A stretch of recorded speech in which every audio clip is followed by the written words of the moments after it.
L'éclat des ombres. C'est l'histoire de Clara, une femme qui a tout pour être heureuse, mais qui va être confrontée à son passé. Un passé qu'elle pensait avoir laissé derrière elle. Alors, installez-vous confortablement, prenez une tasse de thé ou un verre de vin, et plongez avec nous dans cette aventure émouvante. Et surtout, restez jusqu'à la fin pour une leçon de vie qui pourrait changer votre façon de voir les choses. C'est parti! Clara s'étira langoureusement sur le canapé en velours de son appartement parisien, situé au dernier étage d'un immeuble haussmannien du 7e arrondissement. Les grandes baies vitrées offraient une vue à couper le souffle, la tour Eiffel scintillait dans la nuit, ses lumières dansant comme des étoiles captives. À 32 ans, Clara avait tout ce dont elle avait rêvé, un poste de directrice marketing dans une maison de mode prestigieuse, un dressing rempli de pièces griffées, et cet appartement somptueux qu'elle avait acheté cash après une promotion fulgurante. Dans sa main, un verre de Château Margaux 2015 tournoyait doucement, le liquide rouge captant les reflets des lustres en cristal. Pourtant, ce soir, un sentiment diffus l'envahissait, une ombre qu'elle ne parvenait pas à chasser. 5 ans plus tôt, sa vie était bien différente. À l'époque, elle partageait un modeste 2 pièces dans le 11e arrondissement avec Julien, son fiancé. L'appartement, avec ses murs écaillés et son parquet grinçant, sentait toujours le café brûlé et les vieux livres. Julien, un écrivain en herbe au regard rêveur, passait ses journées à noircir des carnets, ses cheveux en bataille tombant sur ses lunettes rondes. Il parlait de ses projets avec une passion qui, au début, avait charmé Clara. Elle l'imaginait publier un roman qui les sortirait de leur précarité, un chef-d'œuvre qui ferait d'eux un couple glamour, comme Sartre et Beauvoir. Mais les mois passaient, et les rêves de Julien restaient des chimères. Ses manuscrits s'entassaient, refusés par les éditeurs, tandis que Clara, elle, enchaînait les heures supplémentaires pour payer le loyer et les factures. Leur relation, autrefois lumineuse, s'était fissurée sous le poids des frustrations. Clara, pragmatique et ambitieuse, ne comprenait pas pourquoi Julien refusait de chercher un vrai travail.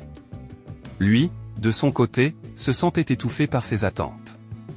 Les disputes devenaient monnaie courante, leurs mots de plus en plus acérés. Une nuit, après une énième querelle sur leurs finances, Clara avait explosé. « Tu n'as aucune ambition, Julien. Tu vis dans un monde imaginaire pendant que je porte tout sur mes épaules. » avait-elle crié, les joues rouges de colère. Blessé, Julien avait tenté de répondre, mais elle l'avait coupé, « Sors d'ici. C'est fini. » Le regard de Julien, un mélange de douleur et de résignation, l'avait hanté pendant des semaines. Il avait ramassé un vieux sac à dos, y avait fourré quelques vêtements et ses carnets, et était parti sans un mot. Les années qui suivirent furent pour Clara une ascension fulgurante. Elle avait troqué son 2 pièces pour cet appartement luxueux, ses jeans usés pour des tailleurs Chanel, ses soirées pizza pour des dîners dans des restaurants étoilés. Elle s'était convaincue que rompre avec Julien avait été la meilleure décision de sa vie. Il représentait une ancre, un frein à ses ambitions.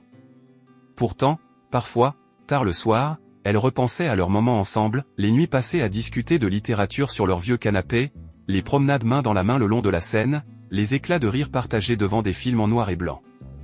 Ces souvenirs, qu'elle chassait comme des mouches, revenaient toujours. Un après-midi d'automne, alors qu'elle sirotait un cappuccino dans un café branché du Marais, Clara feuilletait distraitement un magazine littéraire. En tournant une page, elle se figea. La couverture montrait un visage qu'elle connaissait par cœur, Julien. Ses traits, autrefois juvéniles, s'étaient affinés, et une barbe soigneusement taillée encadrait son sourire confiant. Le titre en lettres grasses proclamait « Julien Moreau, l'auteur phénomène qui conquiert le monde ». Son premier roman, Les ombres de Cube, inspiré de ses années de galère, s'était vendu à plus de 2 millions d'exemplaires à travers le monde. Il avait remporté le prix Goncourt et un contrat d'adaptation cinématographique avec un grand studio hollywoodien était en cours. Les photos le montraient en costume sur mesure, entouré d'admirateurs lors d'une séance de dédicace à New York. Clara sentit une boule se former dans sa gorge.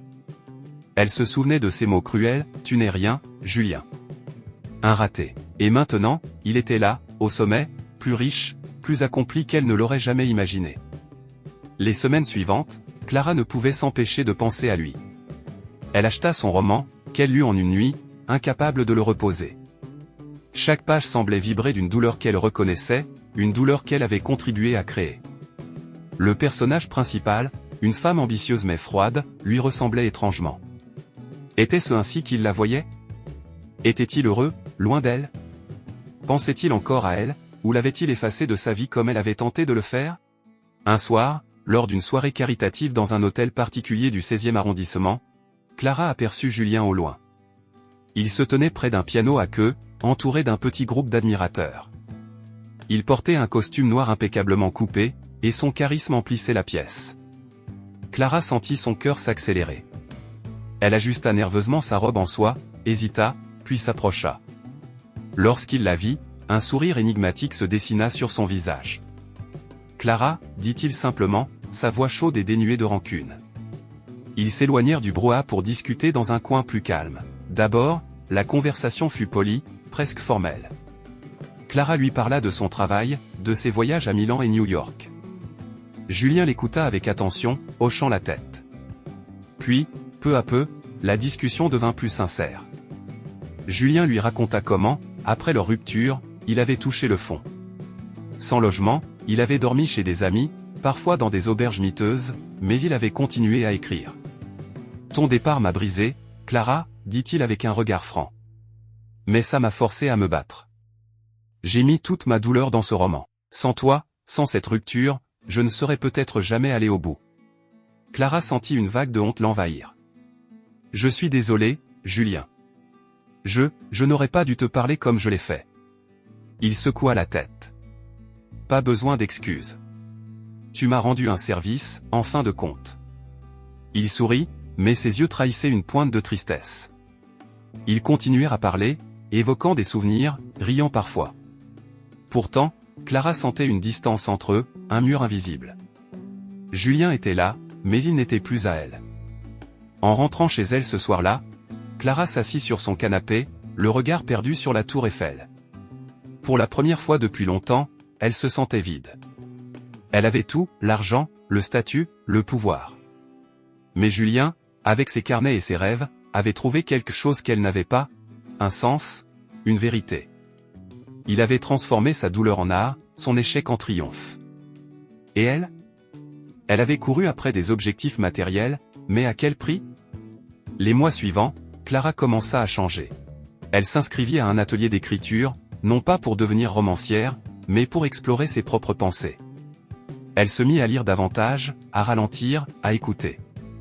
Elle repensa à Julien, à ce qu'il lui avait dit, croire en soi, c'est le vrai courage. Un soir, elle lui envoya un message, simple et sincère, merci, Julien. Pour tout. Il ne répondit pas, mais elle n'en avait pas besoin. Elle savait qu'il avait compris. Clara ne cherchait plus à combler un vide. Elle apprenait, lentement, à se reconstruire, non pas à l'image de quelqu'un d'autre, mais à celle de la femme qu'elle voulait devenir. La tour Eiffel continuait de briller, mais ce soir-là, c'est Clara qui, pour la première fois, sentit une lueur s'allumer en elle. Et voilà l'histoire de Clara et Julien. Une histoire d'amour, de rupture, mais surtout de rédemption. Parfois, les moments les plus douloureux nous poussent à devenir meilleurs. Alors, dites-nous en commentaire, qu'auriez-vous fait à la place de Clara? Et quelles leçons tirez-vous de cette histoire? Si vous avez aimé, n'oubliez pas de mettre un pouce bleu, de vous abonner et d'activer la cloche pour ne rien manquer. On se retrouve bientôt pour une nouvelle histoire. À très vite.